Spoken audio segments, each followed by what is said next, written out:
श्री शिवाय नमस्तुभ्यं मित्रों, आप सबको महाशिवरात्रि पर्व की बहुत बहुत शुभकामनाएं। भगवान भोलेनाथ आपकी सभी मनोकामनाएं पूर्ण करें। आज मैं आपके लिए लेकर आई हूँ महाशिवरात्रि व्रत कथा।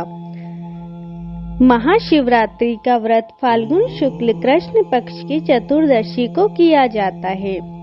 कथा इस प्रकार है। प्राचीन समय में एक नृशंस बहेलिया था जो नित्य प्रति अनगिनत निरपराध जीवों को मारकर अपने परिवार का पालन पोषण करता था। एक बार पूरे जंगल में विचरण करने पर भी जब उसे कोई शावक न मिला तो क्षुधा कुल एक तालाब के किनारे रहने लगा।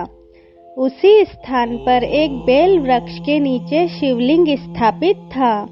बहेलिया उसी वृक्ष की शाखा पर चढ़कर अपनी आवास स्थली बनाने के लिए बेल पत्रों को तोड़ता हुआ शिवलिंग आच्छादित कर दिया।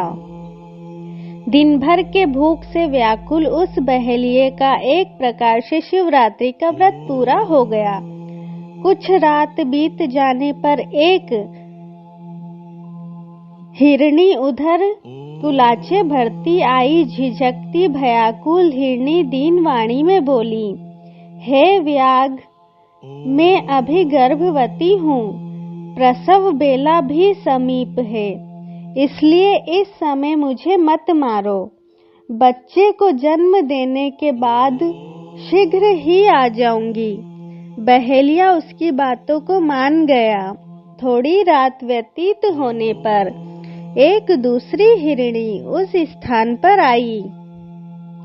पुनः बहेलिये के निशाना साधते ही उस हिरणी ने भी निवेदन किया कि मैं अभी ऋतु क्रिया से निवृत्त सकामा हूँ, इसलिए मुझे पति समागम करने दीजिए, मारिए नहीं। मैं मिलने के पश्चात स्वयं तुम्हारे पास आ जाऊंगी। बहेलिया ने उसकी भी बात को स्वीकार कर लिया।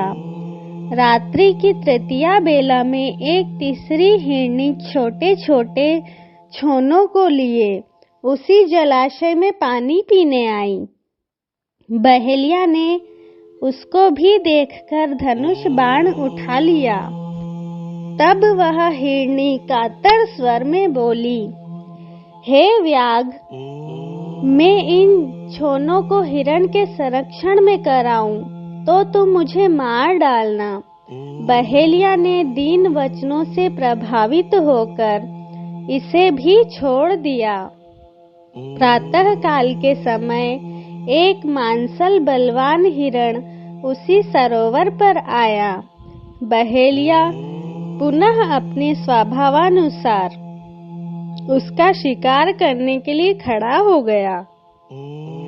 वह क्रिया देखते ही हिरण व्याघ से प्रार्थना करने लगी, हे व्याघराज, यदि तुमने मुझसे पूर्व आने वाली 3 हिरणियों को मार दिया है तो मुझे भी मारिए, अन्यथा अगर वे तुम्हारे द्वारा छोड़ दी गई हो तो मुझे मिलकर आने पर मारना, मैं ही उनका सहचर हूँ।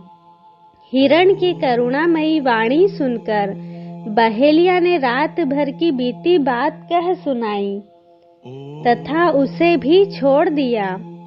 दिन भर उपवास, पूरी रात जागरण तथा शिव प्रतिमा पर बेलपत्र गिरने के कारण बहेलिया में आंतरिक सुचिता आ गई। उसका मन निर्दयता से कोमलता में ऐसा बदल गया कि हिरण परिवार को लौटने पर भी न मारने का निश्चय कर लिया। भगवान शंकर के प्रभाव से उसका हृदय इतना पवित्र तथा सरल हो गया कि वह पूर्ण अहिंसावादी बन गया। उधर हिरणियों से मिलने के पश्चात हिरण ने सपरिवार बहेलिया के पास जाकर अपनी सत्यवादिता का परिचय दिया। उनके सत्याग्रह से प्रभावित होकर बहेलिया अहिंसा परमो धर्म का पुजारी हो गया। उसकी आंखों से आंसू छलक आए तथा पूर्वकृत कर्मों पर पश्चाताप करने लगा। इस पर स्वर्ग लोक से देवताओं ने बहेलिया की सराहना की तथा भगवान शंकर ने 2 पुष्प विमान भेजकर बहेलिया तथा मृग परिवार को शिवलोक का अधिकारी बनाया। मित्रों, यहाँ पर शिवरात्रि की कथा समाप्त होती है। अगर आपको ये कथा पसंद आई हो तो प्लीज मेरे चैनल को लाइक एंड सब्सक्राइब जरूर करें। भगवान भोलेनाथ आपकी मनोकामनाएं जरूर पूरी करें। धन्यवाद।